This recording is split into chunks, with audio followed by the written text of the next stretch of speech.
देखो बच्चे, आज हम स्टार्ट करते हैं नाइन्थ क्लास के नेक्स्ट एग्जाम्पल को। जो हम एग्जाम्पल कर रहे थे लास्ट क्लास में हमने किए थे एग्जाम्पल ऑफ 6.2। अब देखो स्टेटमेंट है, ये नेक्स्ट एग्जाम्पल की स्टेटमेंट लिख रखी है मैंने। इफ़ ए ट्रांसवर्जल, कोई एक ट्रांसवर्जल लाइन है, जिस तरह से मैंने ये बताया था दो पैरेलल लाइन को एक ट्रांसवर्जल लाइन इंटरसेक्ट, कोई भी एक लाइन इंटरसेक्ट करती है तो हम उसको ट्रांसवर्जल लाइन बोलते हैं।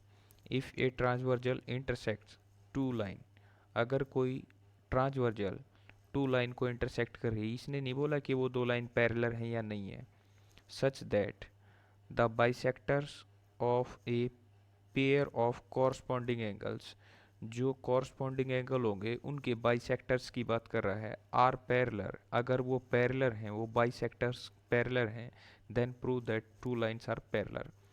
अब देखो मेरे बच्चे, इसने हमारे को मेनली क्या बोल दिया, इसने बोला कि अगर हमारे को, ये मैंने डायग्राम बनाया है, इसको देखो ध्यान से, ये फिगर है। अब स्टेटमेंट से मैच करेंगे हम इसको। क्या कह रहा है, इफ़, यदि, कंडीशन दे दी इसने स्टार्टिंग में, इफ़ यदि ए ट्रांसवर्जल, कोई एक ट्रांसवर्जल है, इंटरसेक्ट टू लाइंस, इसने पैरेलल लाइन नहीं बोला, इसने सिर्फ टू लाइंस बोला है।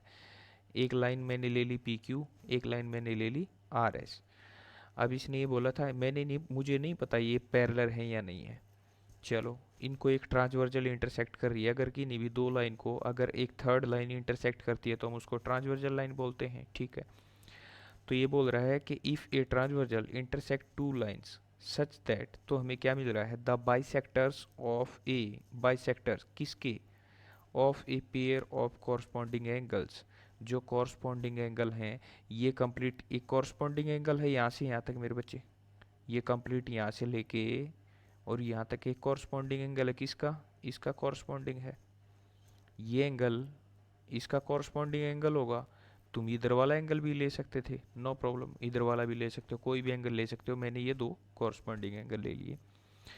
क्या बोल रहा है, bisector of pair of corresponding angles are parallel, जो इस एंगल का और इस एंगल का रिलेशन है वो है क्या, कॉरस्पॉन्डिंग एंगल। इन दोनों के दोनों कॉरस्पॉन्डिंग एंगल के बाइसेक्टर्स, इसका बाइसेक्टर ये और इसका बाइसेक्टर ये। अब हमें ये तो नहीं पता, अगर ये लाइन पैरेलल होती तो कॉरस्पॉन्डिंग एंगल इक्वल होते। अब हमें तो नहीं पता कि ये कंप्लीट एंगल यहाँ से लेके यहाँ तक का और ये कंप्लीट एंगल यहाँ से लेके यहाँ तक का ये आपस में इक्वल है। वो कब होते हैं, जब ये दोनों की दोनों लाइन पैरेलल होती है और ये ट्रांसवर्जल का काम कर रही होती है, कॉरस्पॉन्डिंग एंगल क्या कहलाते, इक्वल कहलाते मेरे बच्चे। बट अभी तो हमें पता ही नहीं है। अगर हमें ये पता ही नहीं है तो हम इनको इक्वल तो नहीं ले सकते। तो मैंने क्या किया, ये बाइसेक्टर है, B E is the bisector of A B Q and C G is the bisector of B C S. अब हमारे को क्या पता चला कि ये एंगल इसके इक्वल है और ये आपस में दोनों इक्वल हैं और ये आपस में दोनों इक्वल हैं। बट हम ये नहीं कह सकते कि ये कंप्लीट एंगल इस एंगल के इक्वल है। जब तक नहीं कह सकते जब तक हम कोई एक्जियम या कोई थ्योरम को इसके अंदर रिजल्ट को अप्लाई नहीं कर देते। अब देखो मेरे बच्चे, सबसे पहले हमारे को गिवन में क्या मिला, बी ई, ये बी है मेरे बच्चे, B B E parallel to C G. हमारे को ये इसने क्या बोल दिया था, ये पैरेलल है, कॉरस्पॉन्डिंग एंगल्स आर पैरेलल। ये जो है बी ई पैरेलल है किसके, सी जी के, ये हमारे पास गिवन में आ गया, B E parallel to C जी, ये पैरेलल का सिंबल है मेरे बच्चे। हमें प्रूव क्या करना है, देन प्रूव दैट, तो हमें प्रूव क्या करना है, the two lines are parallel, कि पी क्यू पैरेलल होगी आर एस के, ये हमें प्रूव करना है। अब प्रूफ देने के लिए हम क्या करेंगे मेरे बच्चे, सबसे पहले समझने की बात है, हमें ये नहीं पता कि ये आपस में, ये हमें ये तो पता है ये आपस में दोनों इक्वल हैं, क्यों, क्योंकि ये बाइसेक्टर का काम कर रहा है, इस कंप्लीट एंगल को हाफ हाफ डिवाइड कर रहा है तो इक्वल होंगे। इस कंप्लीट एंगल को ये हाफ हाफ डिवाइड कर रहा है तो ये भी क्या होंगे, इक्वल होंगे। ये इसके क्या है मेरे बच्चे, पैरेलल है। ये पैरेलल के लिए ये सिंबल एरो का साइन दिखाया जाता है मेरे बच्चे। ये क्या है आपस में पैरेलल, कौन कौन, बी ई पैरेलल है सी जी के। तो हमारे को यहाँ से ये पता चल गया। अब सबसे मेनली जो बात देखने की है ना इस क्वेश्चन के अंदर, वो क्या देखना है बच्चे हमारे को, देखो सबसे पहले अगर मैं बात करता हूँ, मैं ये डायग्राम देखो नीचे वाला मेरे बच्चे, अगर मैंने डायग्राम को इस तरह से निकाल लिया, मतलब क्या, मैंने पी क्यू को और आर एस को रिमूव कर दिया इस डायग्राम से और इसको ना आगे इधर और इसको आगे इधर, मतलब बी ई को और सी जी को आगे प्रोड्यूस्ड कर दिया दोनों साइड और ये ट्रांसवर्जल जो की तो ले ली। तो हमारा फिगर कुछ इस तरह से होगा, देखो ध्यान से, कुछ इसी तरह से होगा ना। तो हमारे को क्या मिल गया, ये फिगर मिल गया। अब सोचो मेरे बच्चे एक बार कि हमारा जो ये एंगल था इधर वाले, अगर वो लाइन इधर से यूँ आती थी, इधर से वो पी क्यू वाली लाइन यूँ जा रही थी, और इधर वाली लाइन किधर से, यहाँ से जा रही थी, वो हमारा सेम वही फिगर बन जाता फिर।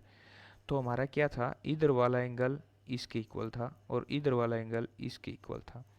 बट हमें क्या करना है, अगर हमारा ये एंगल इसके इक्वल हो जाए तो हमारे को हमारा रिजल्ट मिल जाएगा। अब सबसे पहले समझो, देखो ये लाइन और ये लाइन, ये तो गिवन में था, ये इसकी क्या थी, पैरेलल थी। अब अगर ये दो लाइन पैरेलल हैं तो ये ट्रांसवर्जल का काम कर रही है मेरे बच्चे। ई, इसको नाम दे दिया मैंने एक्स और इसको मैंने नाम दे दिया वाई। मैं बोल सकता हूँ E X parallel to G Y and AD is the transversal, then angle ABE and angle BCG, this angle and this angle both are corresponding angle। अब ये लाइन नहीं है मेरे बच्चे, ये वाली लाइन नहीं है हमारे पास, अब सिर्फ ये लाइन है, ये लाइन, ये टू लाइन है पैरेलल है जो ये ट्रांसवर्सल का काम कर रही है। बोथ आर कॉरस्पॉन्डिंग एंगल, कौन कौन से angle, angle A B E and angle B C G, दोनों के दोनों क्या है, कॉरस्पॉन्डिंग एंगल हैं, इक्वल होंगे। तो हमारे को यहाँ से क्या मिल गया, इन line XE and line YG both are parallel and AD is the transversal, then angle ABE and angle BCG both are corresponding angle, then both are also equal।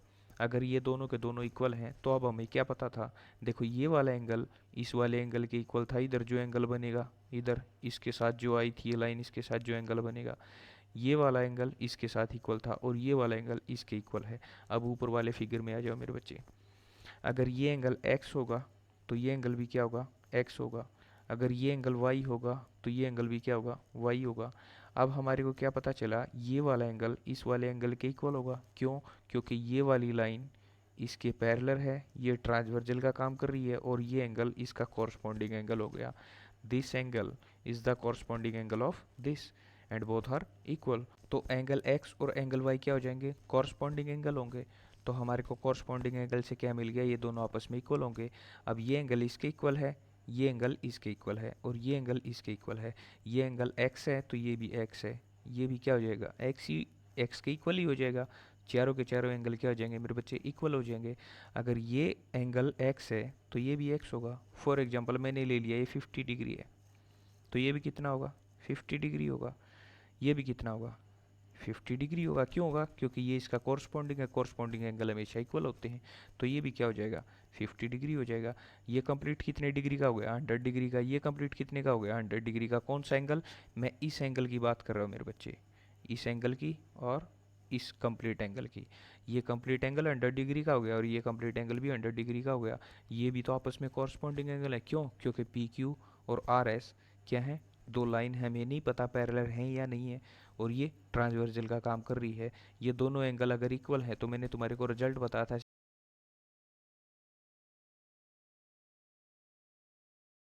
अगर कोई भी दो लाइन पैरेलल हैं तो उनके कॉरस्पॉन्डिंग एंगल इक्वल होंगे।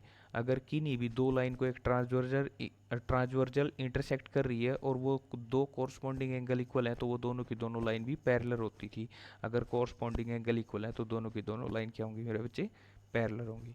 तो हम इसको इजीली सोल्व कर सकते हैं।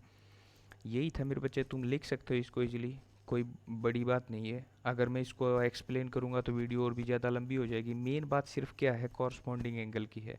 तो हम यहाँ पे क्या दिखा सकते हैं, ये मैंने फिगर तुम्हारे को इसीलिए दिखाया था अलग से कि ये लाइन इसके पैरेलल है, ये ट्रांसवर्जल का काम कर रही है। तो ये एंगल इसका कॉरस्पॉन्डिंग एंगल होगा। नीचे वाले एंगल का हमें नहीं पता था, हमें ये पता है ये दोनों इक्वल हैं, ये पता है ये दोनों इक्वल हैं, और ये भी पता चल गया ये भी इसके इक्वल है। अब अगर मैं ये बोलूँ ए की एज बी की एज के इक्वल है और बी की एज सी की एज के इक्वल है, तो ए और सी की भी तो एज इक्वल होगी।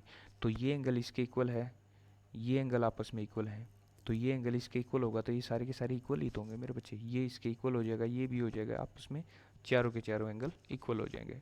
इसको तुम इजीली लिख सकते हो, लेकिन तुम्हारा लिखने का मेथड यही रहेगा, इसीलिए मैंने तुम्हारे को दिखा दिया। चलो मेरे बच्चे, आज के लिए इतना ही, और तुमने फिर 6.2 एक्सरसाइज को कंप्लीट कर लेना है।